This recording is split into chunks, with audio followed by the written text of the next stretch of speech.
The driver drove the Rolls-Royce Phantom away, and Charlie also drove the 5th Series BMW of the Old Master. As soon as the car stopped in front of the three people, the Old Master hurriedly opened the rear door, and the gentleman said to Mei-Ching, "Mei-Ching, please first." Mei-Ching nodded and smiled, bending down and getting into the car. Immediately afterwards, Paul seemed to go to sit with his mother in the back row on the other side, but Jacob said to him, "Oh, Paul, you and Charlie are both young people. You should have many topics in common. Have a good chat with him while driving." After speaking, without waiting for Paul's promise, he already came to the back door on the other side, opened the car door and sat in. Paul had no choice but to get into the co-pilot.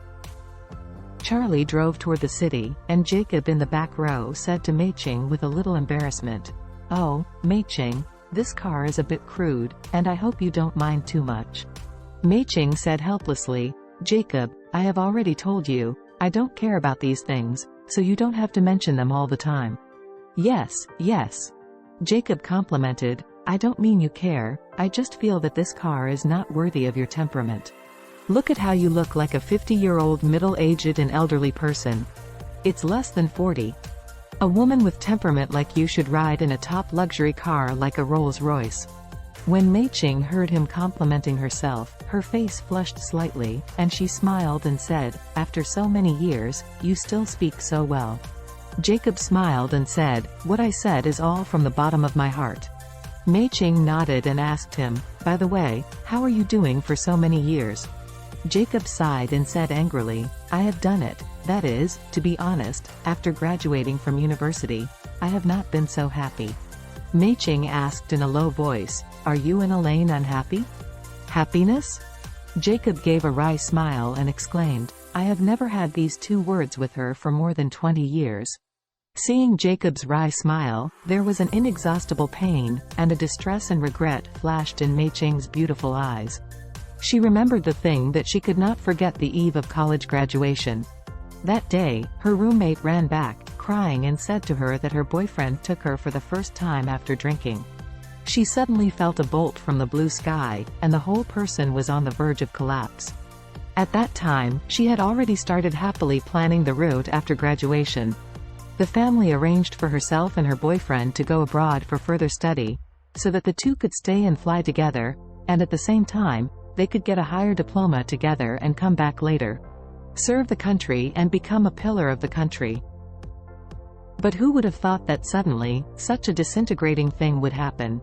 At that time, her roommate was still crying and confessing in front of her, saying that she was sorry for her and that her boyfriend was too drunk and didn't know. But how can she not mind? My boyfriend is sleeping with her roommate, how could she not care? Especially her own character, she is born to emphasize feelings rather than interests. For the one she loves, she can be wronged by heaven, but she must never allow her beloved to betray her or have any flaws in her relationship.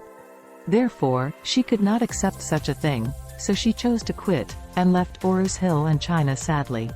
Even after going abroad, she was even more shocked when she learned that her ex-boyfriend had married that roommate. At that time, it happened that an American boy was madly pursuing her, so out of anger, and out of wanting to forget the past as soon as possible, she agreed to the other party's pursuit. As a result, the two quickly got married, and soon had a child. That American boy was very kind to her and cared for her for a lifetime, but she has been unable to forget her ex-boyfriend for more than 20 years. When she looked back at that period of history, she realized that she had been deliberate and fooled by others. The roommate didn't come to her to confess at all, nor did she really hope that she would not mind this. She just hoped that she would mind, that she couldn't let it go, and she wanted to take the initiative to quit, and then handed her ex-boyfriend to her. But the oneself back then was still too young, too proud, too focused on the principles of life and the purity of feelings, so she gave up her beloved man. Right in the arms of that roommate.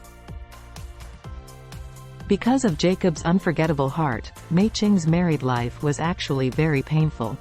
Her husband loved her very much, and she had fulfilled the responsibilities and obligations of a good wife, never betrayed him, took good care of her family and child, and even helped him a lot in his career. However, deep in her heart, she knew that this was just a life of supporting and respecting him. Although she thanked him very much, respected him, cared for him, she did not love him. The marriage without love lasted for more than 20 years, and her husband died because of cancer. Mei Qing took care of her husband wholeheartedly until he was buried. After her husband was buried, Mei Qing's heart suddenly became empty. At this time, she realized that she had completely fulfilled all her obligations to her husband as a wife. Virtuous, loyal, caring for the family, passing on from generation to generation, she goes all out at every point.